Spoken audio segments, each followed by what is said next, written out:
Godmorgen alle sammen. I dag, jeg kan næsten ikke, fordi det bliver strammere og strammere. I dag, der er det lørdag. Jeg er lige vågnet. Klokken den er 8 om morgenen.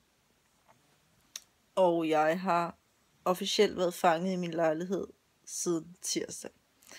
Jeg har svært ved at gå på gaden. Jeg har rigtig svært ved at gå ud. Ved jeg godt, jeg selvfølgelig har lagt nogle billeder på Facebook og sådan noget, men det er jo nemt nok lige at tage et billede og smile. Men jeg vil gerne indrømme, at det går mig rigtig meget på at se sådan her ud. Da jeg fik lavet behandling, der havde jeg ikke lige tænkt igennem, hvordan forløbet ville være. Selvom jeg blev informeret om det, jeg fik vist billeder, så tænkte jeg ikke lige videre over det. Jeg tror ikke rigtigt, jeg så de der ting i mit hoved, andet end jeg bare ser en glat hud hele tiden. Men nu er det dag tirsdag, onsdag, torsdag, fredag, lørdag. Nu er det dag 5, kan man sige, siden jeg fik lavet min behandling. Og som I kan se forløbet, nu er det begyndt. Kan I se den nye hud, der er på vej frem? Deroppe også. Sårene, kan I se her, det ser ikke så lækkert ud. Sårene, kan I se, begyndt at falde af. Den nye hud begynder så småt at komme frem. Herover kan man se det rigtig meget. Her, hvor den nye hud er på vej frem, der er jeg hævet op, så jeg skrev også til lægen, fordi jeg synes, når jeg smilte, så lignede jeg nærmest en pære. Men de siger, det er meget normalt. Og så har jeg været på apoteket i går og købt sådan en creme, fordi jeg følte, de cremer, jeg havde herhjemme, jeg sørger selvfølgelig for at bruge nogle, der ikke er parfume i, for det sagde lægen. Bare en god fugtighedscreme, det er fint, så længe det ikke er fyldt med parfume. Jeg brugte noget fra Rønsbøl, en dansk hudplejeserie, hvor der ikke er parabener og parfume. Det er nærmest et produkt, du kan bruge til babyer, så rent er det. Men der var bare noget, der sagde mig, at jeg skulle have noget andet.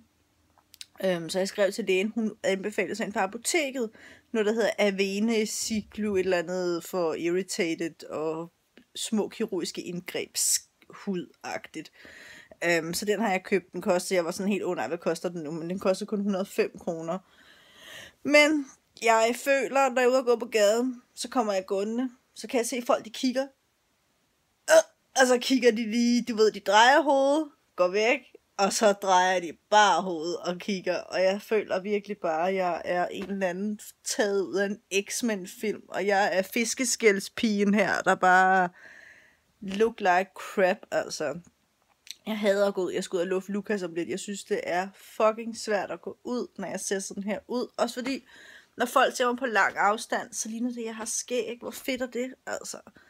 Men det er jo det, når man gennemgår sådan noget her, en laser, det er jo ikke en operation, men en laserbehandling, så er der måske også nogen, der bare tænker, fuck, hvor laver hun hende Joy, og jeg sidder sgu også og tænker, jeg kan næsten ikke engang gabe, så sprækker det hele.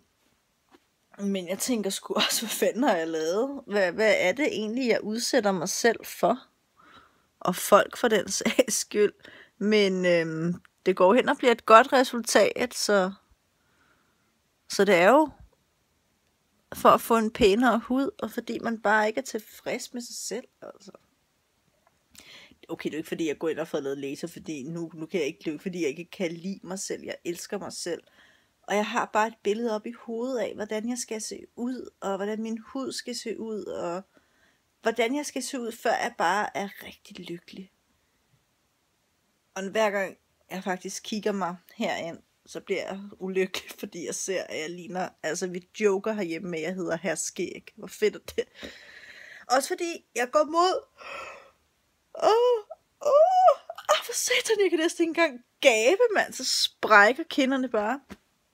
Men min kæreste er blevet 30, jeg bliver 30 om 2 år.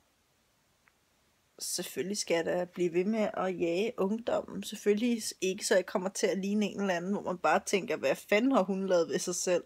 Ligesom jeg gør nu. Det går væk. Det håber jeg. Men jeg gider bare heller ikke.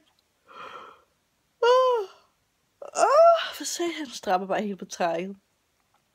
Og man har bare lyst til at klø i det, og det må man ikke. Man må ikke klø i det. Nå, men sådan her ser jeg ud på 5. dagen. De siger jo, at man godt kan tage på arbejde og alle mulige ting. Men hej, jeg hedder Joy. Hvad så? Nej, jeg skal satme ikke. Jeg håber, det bliver bedre i morgen. Så når det er søndag, så har jeg lige haft nogle dage i lejligheden. Sådan ser jeg ud. Det er ikke fordi det gør, altså jo, det gør ondt. Men der hvor det gør ondt, det er der, og det er her, lige der. Jeg føler jeg har sådan en kæmpe hævelse her. Jeg føler nærmest min kind sidder helt herude, fordi det gør, det dunker så meget. Men de her steder her, nu rører jeg lige med fingeren. Skal I sige, så jeg altså lige ved at vaske fingre, jeg ved på toilettet. Så jeg ikke bare ligger, man skal ikke ligge med beskidte fingre op i det. Men det her, det er helt tørt. Og her, der rører jeg selvfølgelig ikke. Det er helt ny hud, der gør det fucking nas. Og lige så snart, det er jo koldt i dag, lige så snart vinden blæser på, så gør det sådan lidt ondt. Men det er ikke sådan, at jeg ikke kan holde det ud. Det eneste, jeg ikke kan holde ud, det er at være ude. Altså på gaden. Jeg vil bare ligge herhjemme. Jeg har været her siden tirsdag, så jeg har nærmest dræbt Netflix, fordi jeg bare håber, det her snart går væk. Men ja, det var lige en lidt længere videodagbog. Ha' det godt. God weekend. Hej.